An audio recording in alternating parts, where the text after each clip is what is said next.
Hurricanes have long been a force of nature, capable of leaving an indelible mark on the human experience. These powerful storm systems, born in the warm waters of tropical seas, have captivated and terrified populations for centuries, their impact felt across the globe from the Bahamas to Bangladesh. To truly comprehend the essence of hurricanes, one must first delve into their birthplace, the tropics. Here, within the labyrinthine channels and archipelagos of the Caribbean and Indian Oceans, atmospheric conditions converge to create a perfect storm. Warm waters, heated by tropical sunbeams, evaporate moisture into the air, forming towering cumulus clouds that stretch high above the water's surface.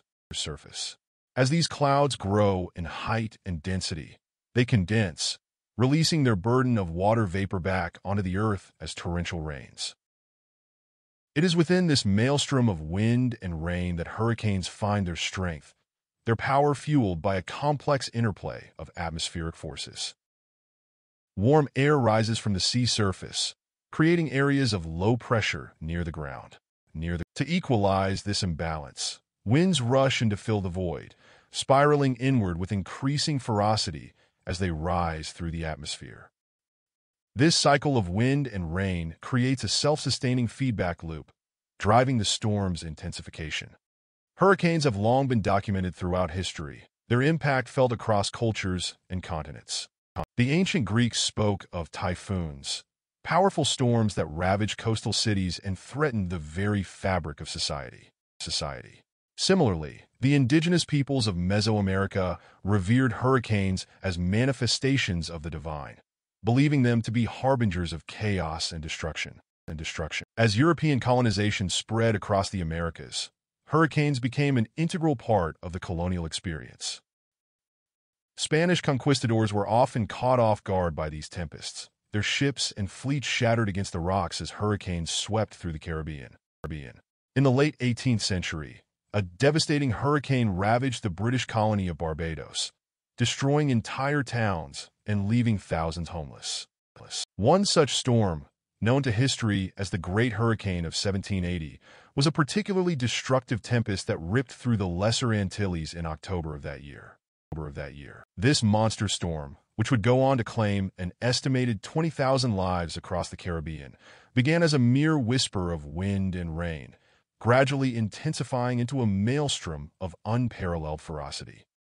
As the Great Hurricane approached the island of Barbados, its winds grew stronger still, with gusts reaching speeds of up to 150 miles per hour.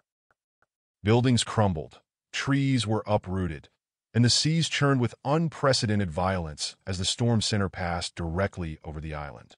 Those who rode out the tempest in their homes or in makeshift shelters were lucky indeed, for many more were swept away by the storm's fury. In the aftermath of this disaster, British authorities struggled to respond, their relief efforts hindered by the sheer scale of the destruction and the speed with which the hurricane had struck. As news of the devastation spread across the Atlantic, public opinion back in Britain turned against the colonial administrators who had so callously mishandled the crisis. One such administrator, a man named Thomas Bradshaw, was directly implicated in the failure to prepare for this disaster.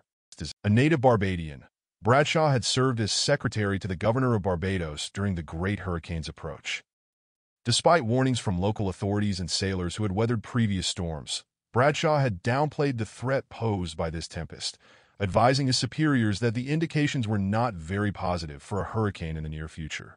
When the storm finally arrived, Bradshaw was caught off guard, his confidence in the government's preparedness shattered as homes and businesses around him were torn apart.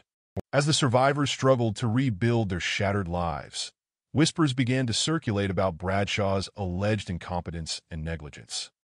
In the face of mounting criticism from local leaders and public outcry back home, he eventually resigned, his reputation forever tarnished by this singular failure. This great hurricane would go on to serve as a turning point in the history of colonialism, a stark reminder of the perils that lay ahead for those who underestimated the power of nature.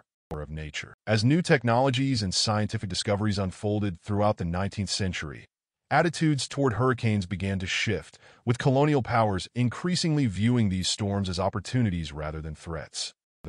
For example, during the late 1800s, British engineers launched a series of ambitious drainage schemes aimed at rendering large tracts of coastal land habitable.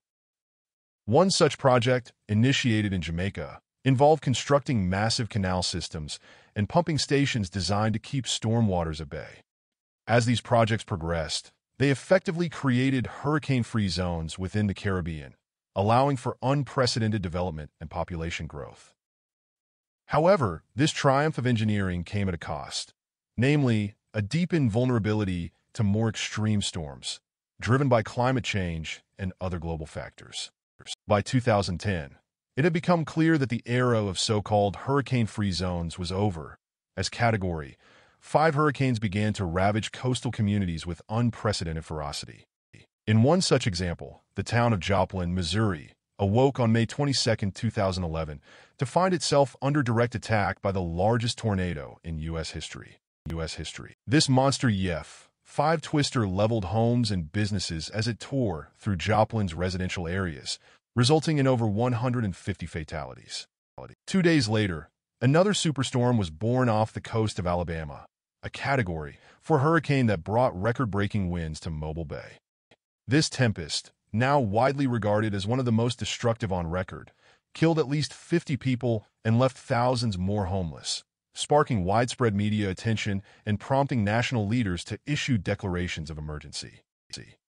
As relief efforts began in earnest, public opinion shifted, with growing recognition that these extreme storms were no longer aberrations, but rather harbingers of a new era.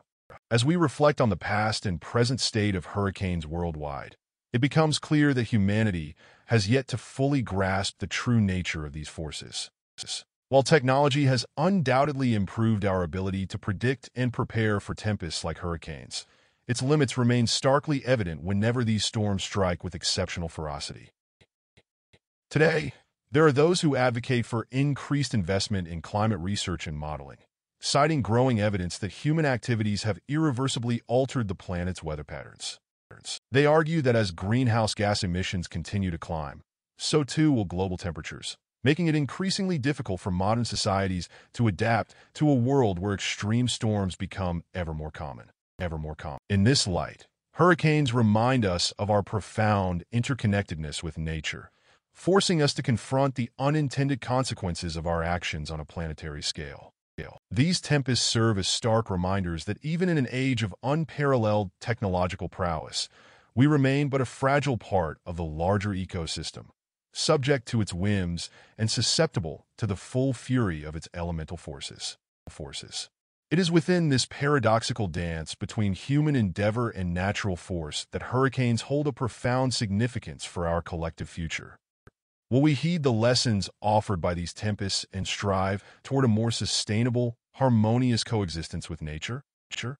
Or will we, like so many before us, succumb to hubris and inaction, leaving ourselves and our descendants vulnerable to the ever-growing specter of these mighty storms? The outcome remains uncertain, for as we gaze out into the eye of the hurricane, we find that even the very fabric of time itself seems to blur and writhe beneath our feet.